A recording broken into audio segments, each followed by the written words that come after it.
pag-uulat mula naman sa impilan ng DCJO, ang Spirit FM, CMN, Baler, Aurora. CNN Live Nationwide. Ray Fernando, magandang araw sa iyo. Magandang araw Ariel, magandang araw Pilipinas. Iginiit ni Bukal Mariano Nano Tangson na dapat may maparusahan sa pagkasawi ng dalawang varsity player ng Blue Eagle ng Ateneo de Manila University. Nasawi sa pagkalunod sina Rene Baterbonia at Divine Adeli habang sila ay nagsasagawa ng team building activity sa beach resort sa bayan ng Dipakulaw noong Hunyo 8, taong 2026. Sa privilege speech ni Bukal Nano Tangson sa ginanap na 47th regular session ng Sangguniang Panlalawigan, ang insidente ng pagkalunod sa mga beaches ng Aurora ay paulit-ulit na lang. Sinabi nito na siya ay naniniwala na mayroong negligence at matitigil lamang ang ganitong insidente kung may mapaparusahan.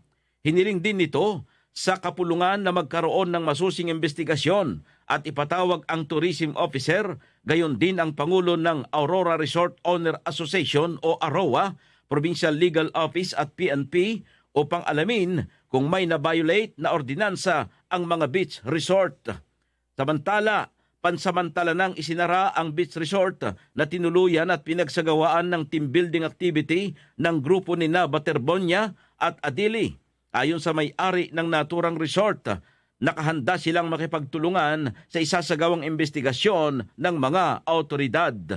Nagbigay na rin ng paglilinaw si Dipakulaw Mayor Danilo Tolentino na hindi umano nakipag-ugnayan sa lokal na pamahalaan ang grupo ng Ateneo Blue Eagle, gayon din ang beach resort na kanilang tinuluyan bilang training camp. Naglabas na rin ng postmortem ang Aurora Provincial Police Office. Ayon sa pagsusuri, asphyxia by drowning ang ikinasawi ni Baterbonia. Mula dito sa DCJO Spirit FM CMN Baler Aurora, ako si Ray Fernando nag-uulat live para sa CMN Pilipinas. CNN Live Nationwide. Maraming salamat, Ray Fernando, mula po sa impilan ng DCJO, ang Spirit FM, CMN, Baler, Aurora. Samantalang nag-anunsyo naman